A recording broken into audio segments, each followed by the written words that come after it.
Right, I thought I'd give you kind of two things for the price of one here. Some lovely kind of late flowering daffodils and the tulips.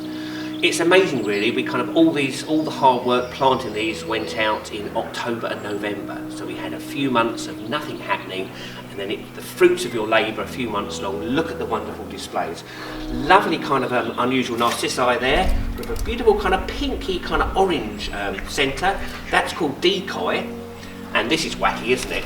This tulip Helmar, that beautiful red, yellow, it just looks like a flame, like an Olympic flame. Absolutely superb. So again, the colours here are second to none, and you'll see in a minute a wonderful kind of late flowering daffodil called Flower Parade, and it has a buttermilk, a double buttermilk centre. So really a nice joy to the eyes. As I just mentioned a while ago, look at this absolute cracker. A late flowering daffodil or narcissi, don't forget.